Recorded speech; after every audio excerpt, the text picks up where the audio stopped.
Hi guys. I said that I would visit some of the information that I got from the gathering. So I want to do that for you today.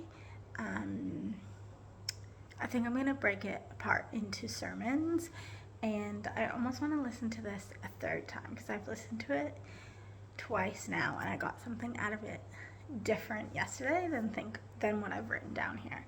But I want to give you write down what I got out of it the first time. I'll share with you, and then what I was thinking about yesterday when I went on a walk. I went on a 2-hour walk, and I did some worship.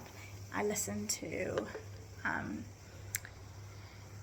the Bible. I'm trying to read that, get through it every day. I've just poured myself a really strong drink. I think it's got that much Canadian Club in it, but so we'll see. That's strong. I've got another Coke here to add more Coke to it. So the first one on Valentine's Day was reclaiming desperation. And it was all about being desperate for God and what that looks like. And one of the things that they pointed out was John 18 was about Peter, how Peter denied him. He was desperate for him. He was always with him, and then he went and denied him. And then in this beautiful chapter of John 18, I believe it's in this chapter, God is spending time with the disciples. Now all the disciples get in a boat and go across to meet him at this mountain. Peter decides not to go into a boat. They all end up having breakfast with Jesus, or a meal with Jesus, all of them, the people in the boat and Peter. But it's interesting because the people all went together, and Peter jumps into the river with his clothes on and swims to where Jesus is. And so everyone ends up being with Jesus in the end.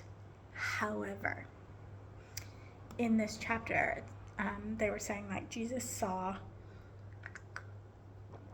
Peter's desperation by jumping in the water. And if you look at this John 18, the other people got there a lot quicker probably than Peter. Peter would have took a lot longer because he swam. He took the long way to get to Jesus. But he took the way in desperation to get to Jesus. He really wanted to get to him. And in this specific chapter, Peter and Jesus are the only two that have a conversation. Everyone is there, but it seems like Jesus is only talking to Peter. And he says, "Peter, do you love me?" And he asks that 3 times. "Go and feed my sheep." "Peter, do you love me?" "Go and feed my sheep." "Peter, do you love me?" "Go and feed my sheep." And Peter says yes 3 times. And it's significant because 3 times he denied him, and then 3 times he said he loved him. And that showed that desperation. Peter was desperate for God, but then he denied him. And he then reclaimed his desperation. In John 21:7-8, he went back to fishing. So God called him away to be a fisherman and said, "Put down your nets, come be fisher of men." And he was the first one in there with God by his side the whole time. And he said he would never leave him. He said, "I will never leave you. I will always say that I am one of yours." And then he denies him 3 times. Now he's gone back to being a fisherman. And then he comes back to Jesus. 3 things that are seen in Peter's reclaim desperation. Number 1, desperation is undignified.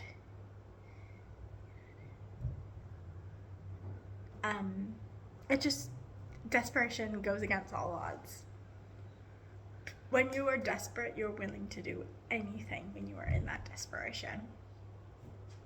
Anything. Desperation is unaccompanied. This point is what stuck up to me yesterday when I read it. This was my main thing that keeps going through my head. Sorry, they're doing some building upstairs. John 21, Jesus only spoke to Peter. In 21:15, even though everyone was there, only Jesus received the words from Jesus. If you're desperate that others don't, you'll never, if you're always desperate for, if you have desperation that others don't, you'll never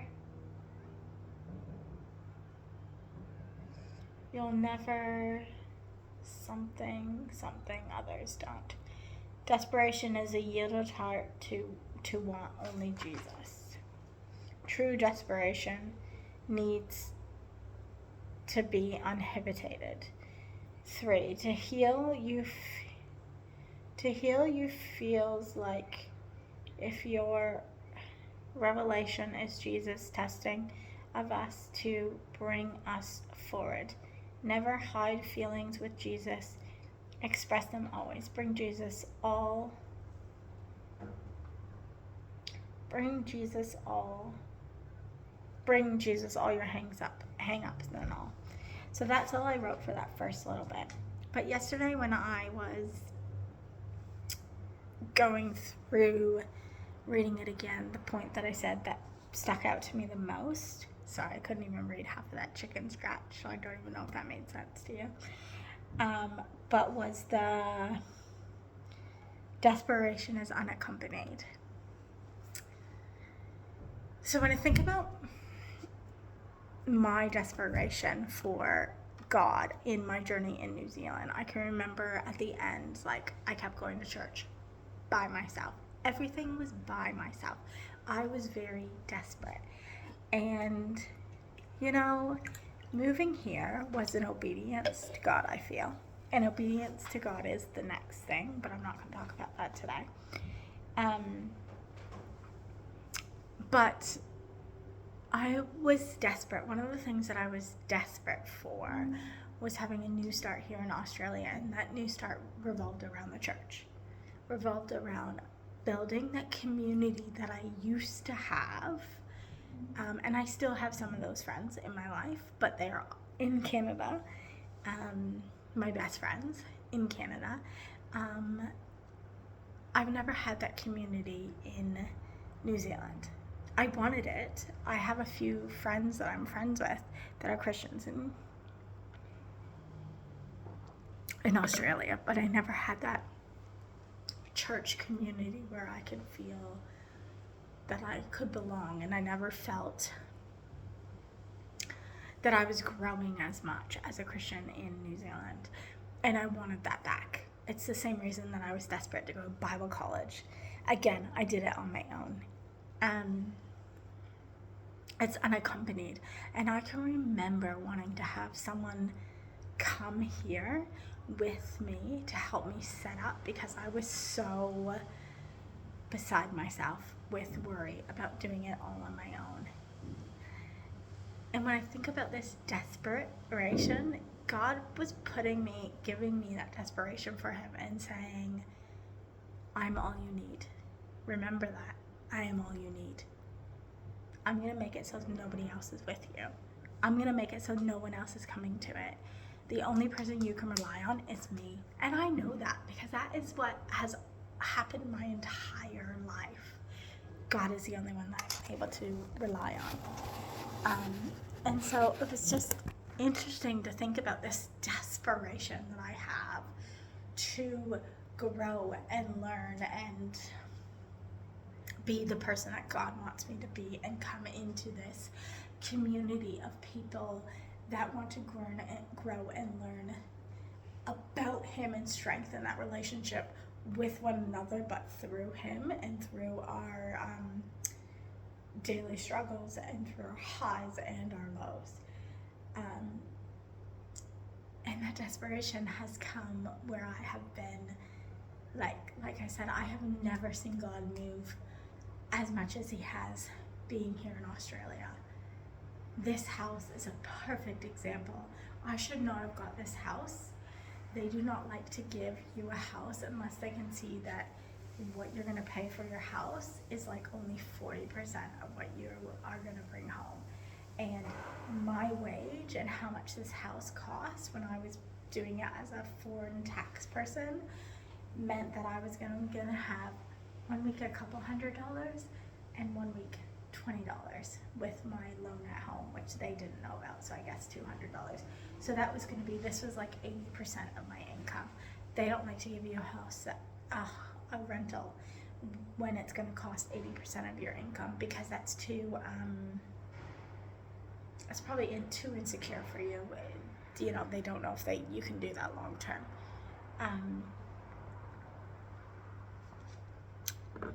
With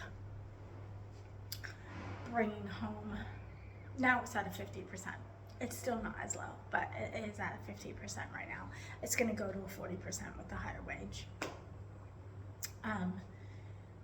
But it wasn't like that to begin with. But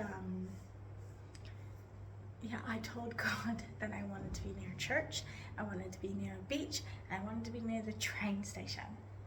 And He provided all those things for me within 3 weeks of me coming here.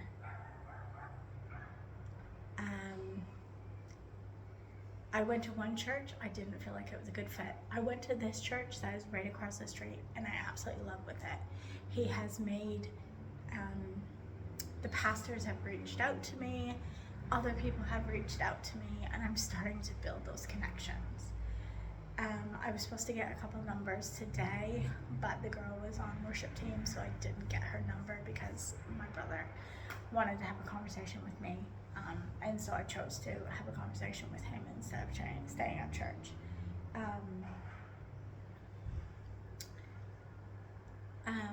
But I prayed that my blue card would come in, and my blue card came in. I prayed about mutual recognition, and that's come in.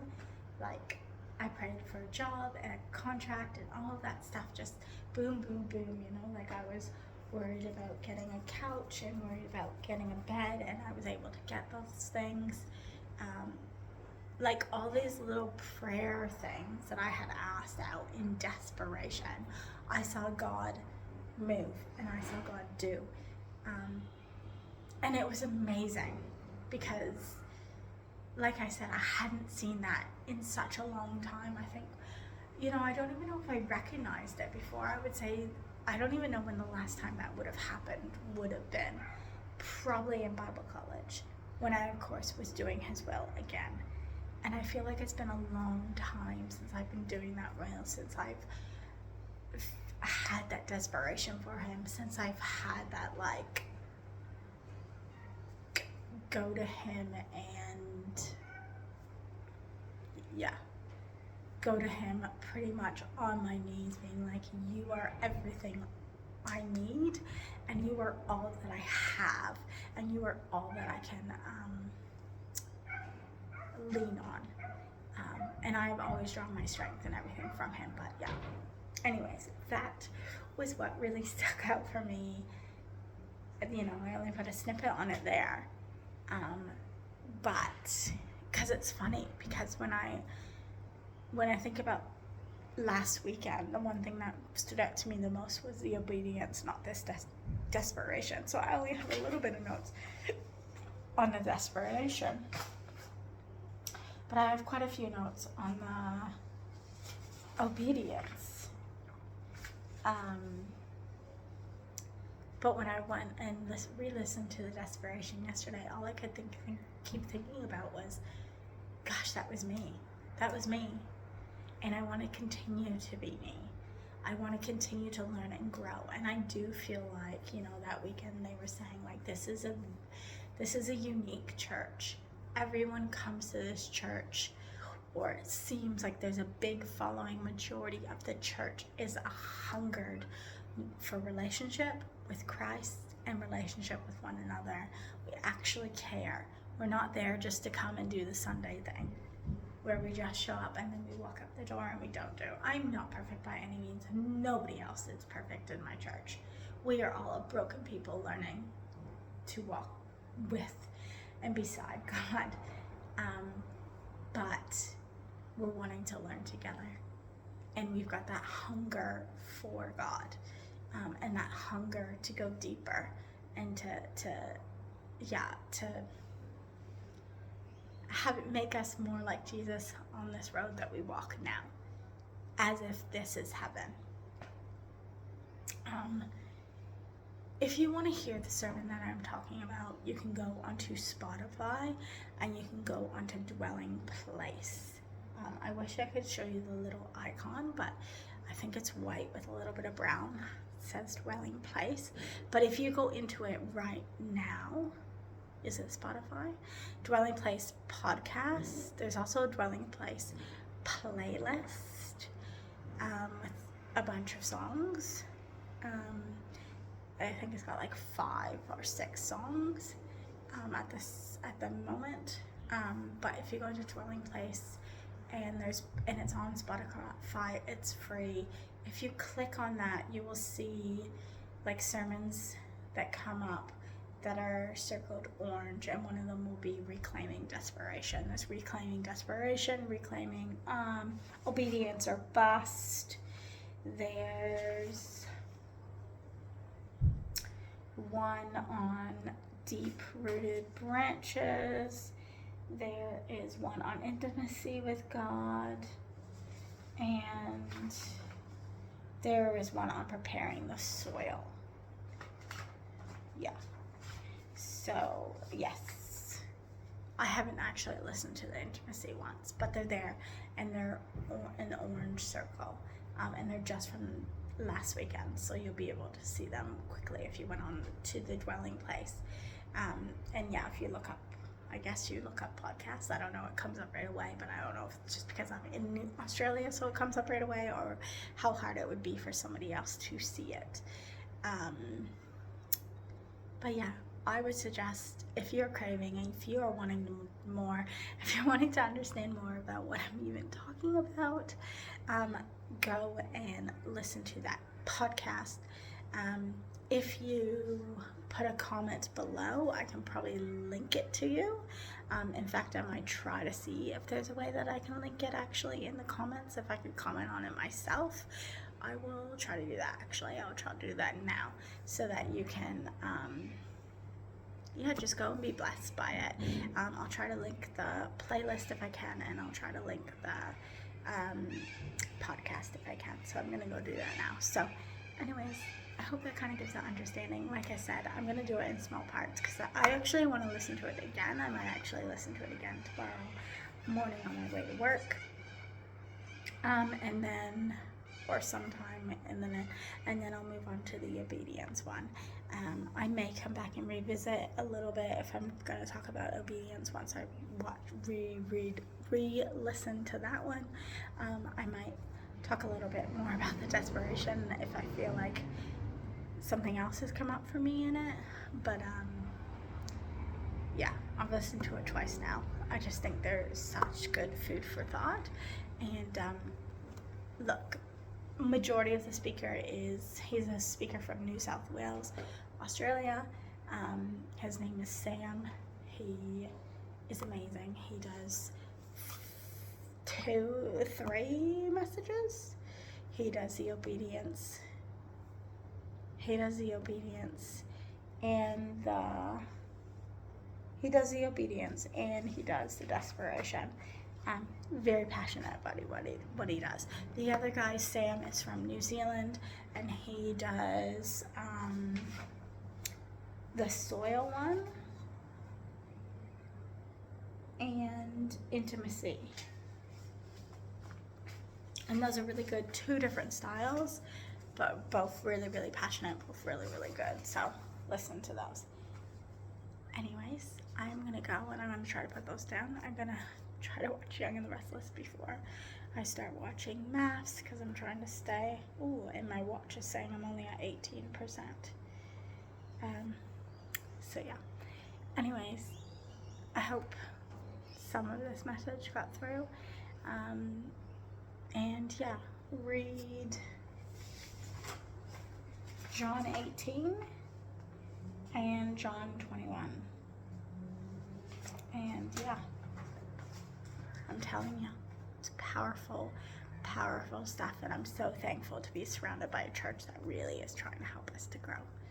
So, and you know what? If any of you guys, once I link that, the other sermons on people, Jesus people in church, those were amazing as well. So those were the ones before this gathering weekend. So by all means, listen to those as well if you want. If you are hunger for more and you are looking for podcasts that are biblical and to like the point in the word, this is the church for you to be listening to, because it's mind-blowing.